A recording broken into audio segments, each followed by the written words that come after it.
Welcome to Wrestling with Ski.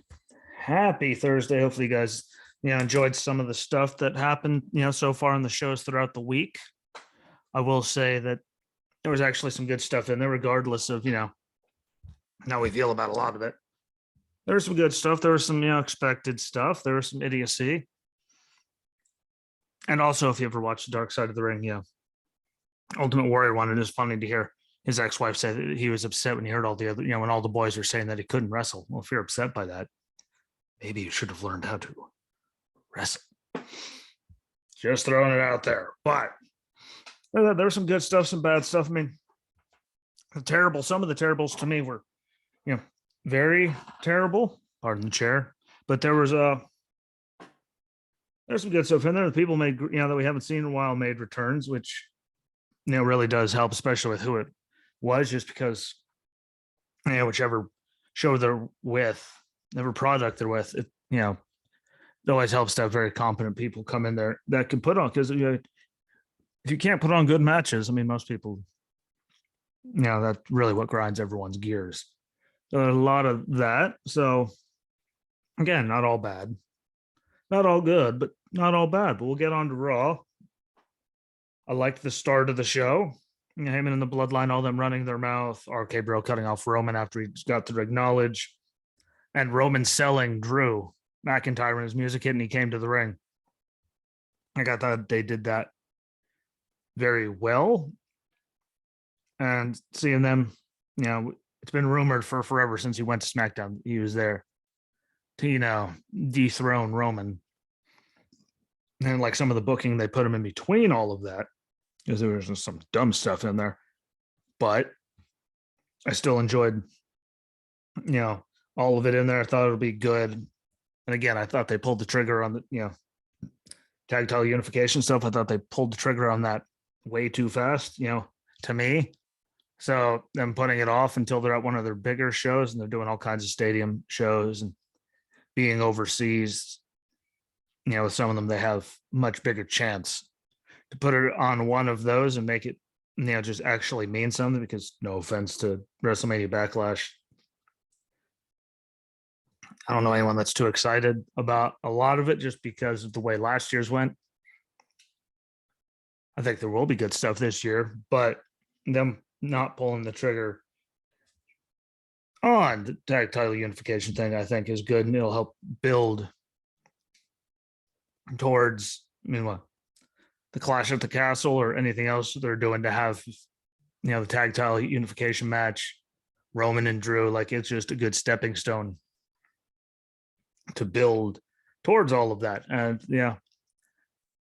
as long as they do it right, it'll be good, because it's not like, some things they threw together, like Rhea against Asuka at Mania last year, where it was, hey, I'm here.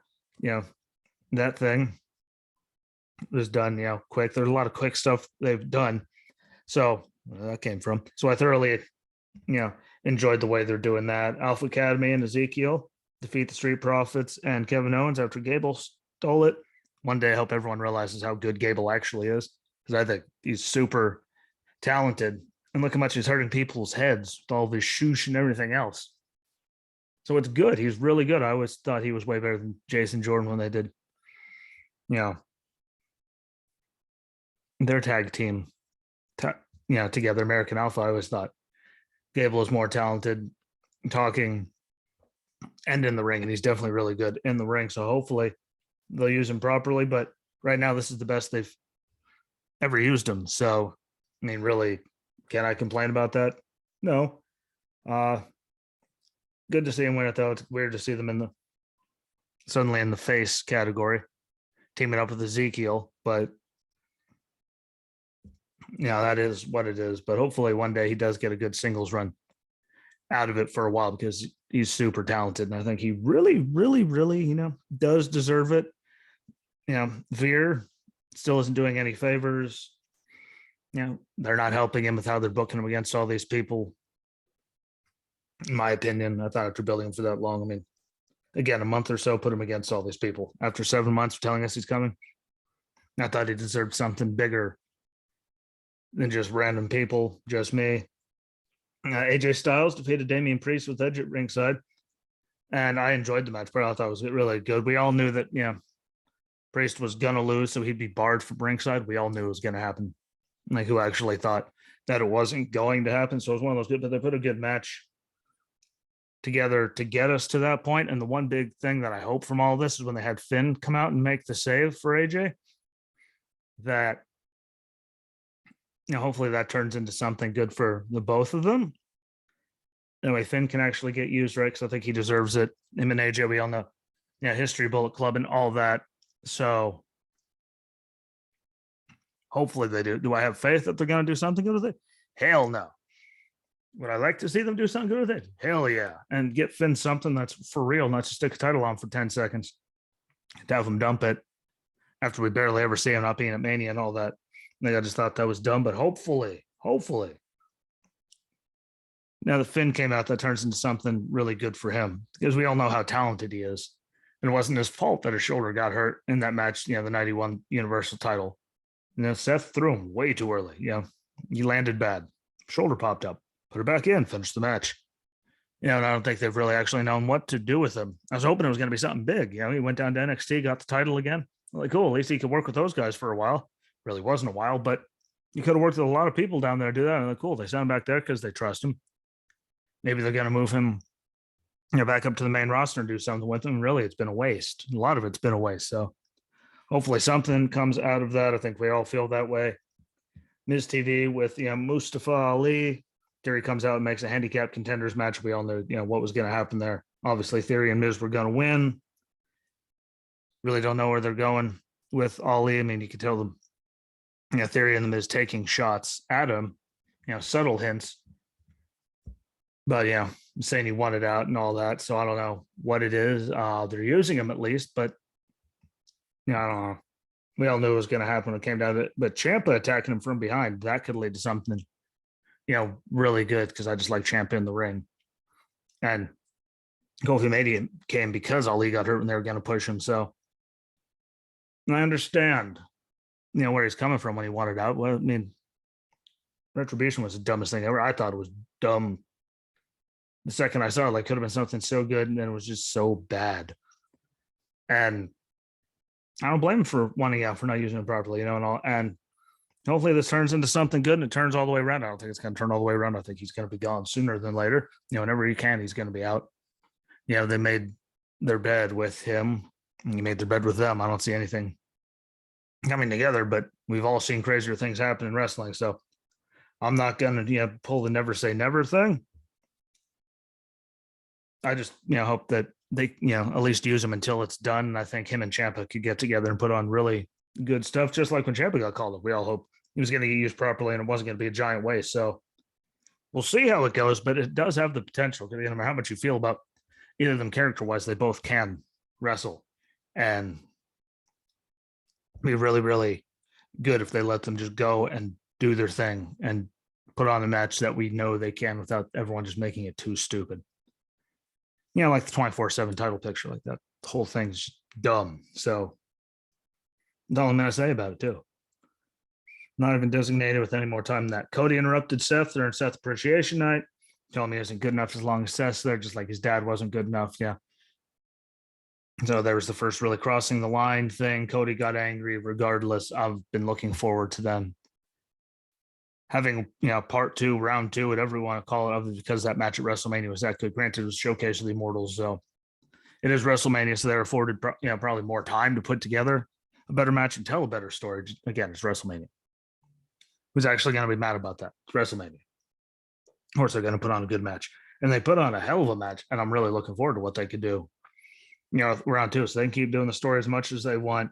With the money that they're both making, we know they're both going to be towards the top doing big programs, and I think this is a great one because Seth can talk and it lets Cody talk, which again, look at him in his first run, there wasn't really a lot of that. He's come a long way, and I'm looking forward to that match at Backlash.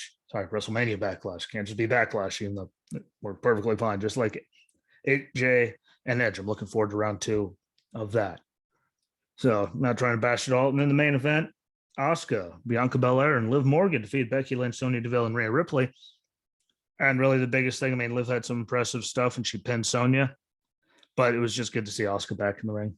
You know, it's been so long and she was the women's division for so long, you know, during everything that, you know, COVID for so long. I mean, it was hers for the longest time. She held it down.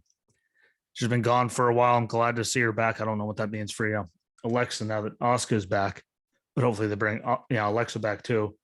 So I think they, you know, very needed in the picture just to, you know, change things up a little bit. But regardless, I think it was the greatest main event ever. No, but did they put on, you know, at least a decent match? Yes.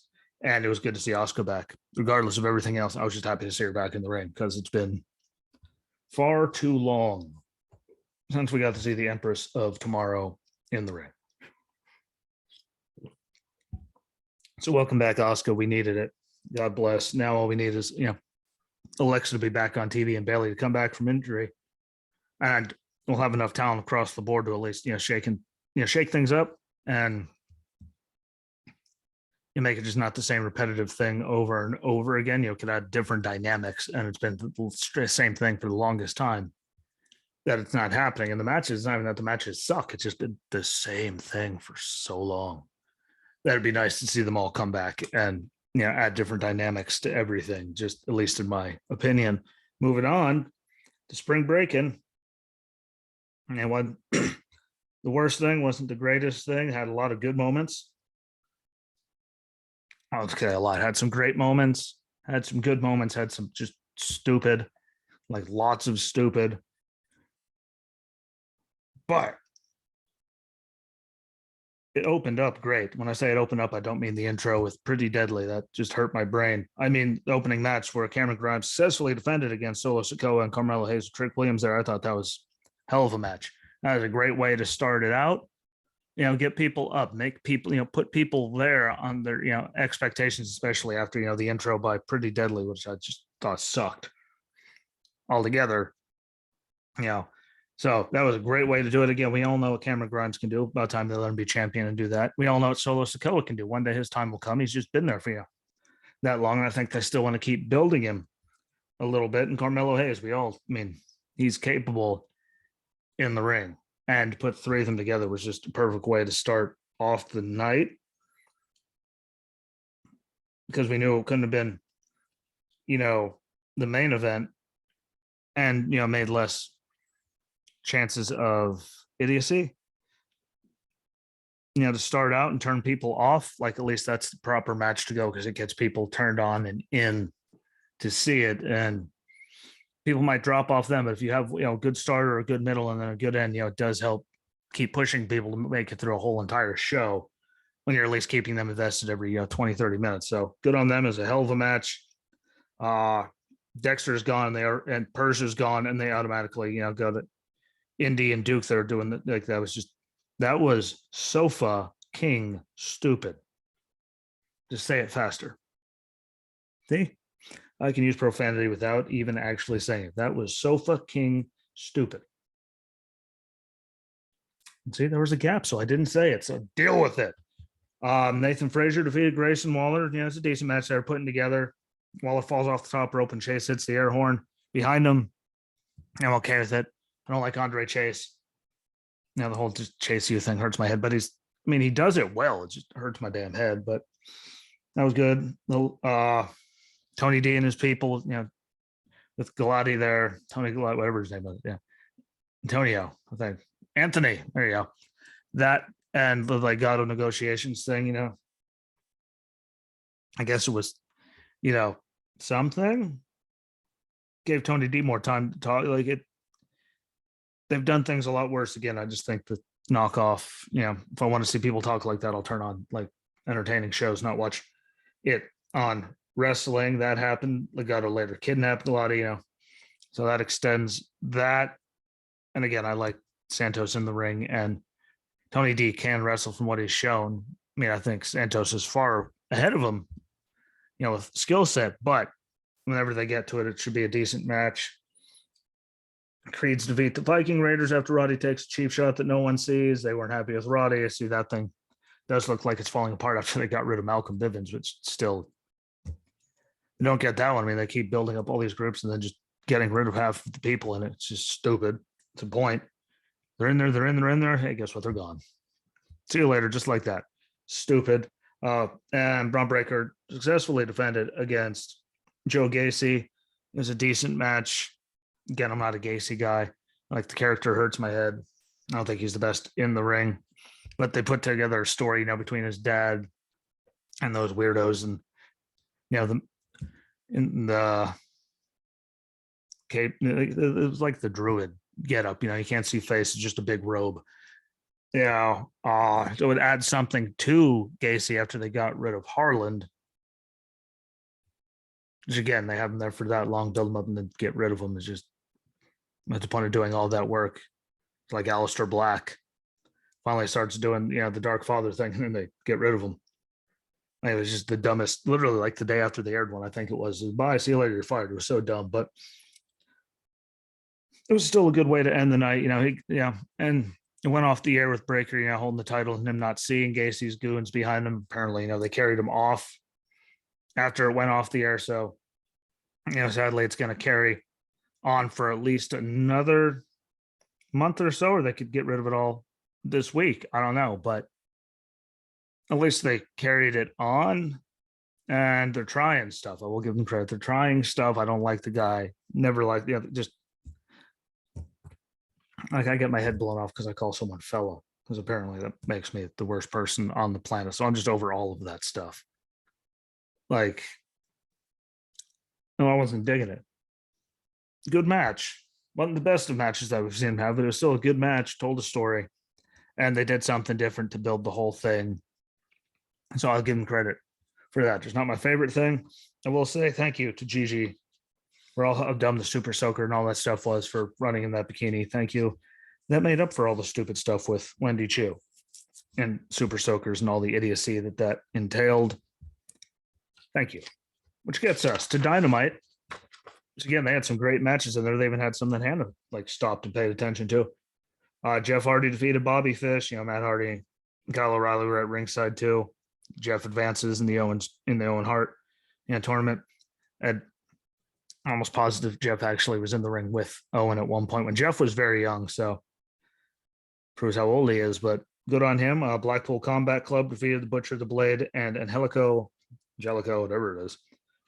As expected, Wardlow defeated William Morrissey. Still hate them calling it a surprise because we all got that and you can't teach that. But it was good to see him back and sober and everything after how, WWE ended and everything past that. DDP helped him out a lot. It's what he does, So that was really good to see, just because he's back and everything. It's been a long time. He had a great fall and he's making a comeback. So good for him, whether he ever gets back in the machine or not. At least he got everything straight and figured it out. And hopefully he's happy. He was in control most of the match. Wardlow hits that moonsault off the top rope onto Morrissey, lands on his feet, which is amazing. It's a good looking moonsault. And he wins after just one single power bomb, instead of the symphony. But he got it in. Morrissey looked good, which I think really that was more about Morrissey looking good. And all this comeback that he's doing and all that. So I thought they did a good job with that. And finally, after attacking all the security guards, it's going to be Wardlow and MGF. We don't know what the stipulations are going to be until next week's Dynamite. Sure, it's going to be something stupid. It's always stupid with them involved, but we'll see what they do with it. But William Morrissey looked good and sober and all that. So good on him, because we all knew Wardlow was going to win somehow. But they made sure they made Morrissey look good. So good on that, even though he waited forever for Wardlow to hit that, moonsault. I mean, he was standing there just looking at him.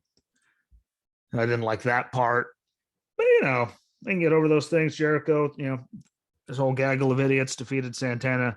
Third low blow. Little Brian Brian Pillman Jr. with Griff Garrison, Julia Hart call it the House of Black. House of Black comes out upper hand. Julia doesn't hit him with the chair. Death Triangle comes out, evens out the odds. We know they're not done yet. Ray Phoenix defeated Dante Martin to qualify for the Owen Cup. It was great to see, Ray Phoenix back after, that whole arm thing when it looked like, that was just bleh, all sorts of the wrong way. If you didn't see that, look at it. That thing looked just, ugh. But hell of a match. It was so good of a match. I'm okay with the fight forever and the holy you know what chant. Like it actually deserved it. That was a great match. Hannah had her headphones on. I think she was listening, my headphones that I wear when I'm on here with Justin and stuff. I'm pretty sure she was listening to like the Red Hot Chili Peppers, and she even stopped and was sitting there just staring at Tom about how good the match was. So hats off to those two. They killed it. Like that was phenomenal. And it was great to throw in there for the night. Especially it had Hannah hooked that much, which doesn't happen very often. Okay, so if you don't know, doesn't happen very often at all. So good on them. Hell of a match showing what they could both do. Good to see Dante in a match again. He's like he's everywhere. Then he's gone. Then he comes back and does a tag match with his brother, and then he's gone again until now. So hopefully they figure out what to do with him because he really is talented. But that was a great way. That should have been the main event. All the women's talking segments hurt my head for the most part. And Mercedes Martinez might now be the undisputed Ring of Honor, women's champion for defeating Deonna Purrazzo. But that didn't deserve to be the main event. Sorry, the much better match before that. That should have been it. I know they're trying to give the Ring of Honor guys that spot, but didn't live up to anything I thought. The first time I got to see Deonna wrestle, again, Ring of Honor's on just weird whenever I finally, do actually catch it, but it was just weird. I don't know. I didn't dig it. I thought they missed on that one. Dante and Ray should have been the main event, but I get it. Ring of Honor title has to be the main event. I didn't like it. I even saw groups where they just shared pictures of beautiful, wrestlers and stuff, like commenting on God. That sucked. And normally, the page itself was saying it. I didn't enjoy it. Thought it could have been a lot better. I thought it was the worst one they brought over from all the Ring of Honor title matches and stuff, matches they've had come over. I thought that was the low bar on it.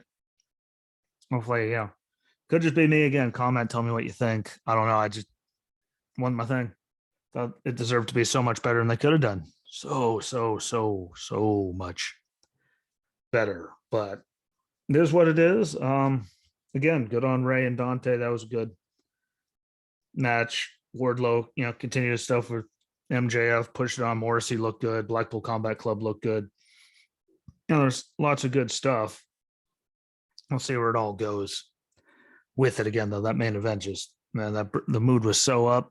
And then, again, I could be wrong, but I didn't think that was really the best thing they could have done. I will say, for the first 3 shows of the week, though, I do look forward to seeing Seth and Cody part 2. I think that'll be a really good match. Do I think it'll be as good as the one at Mania?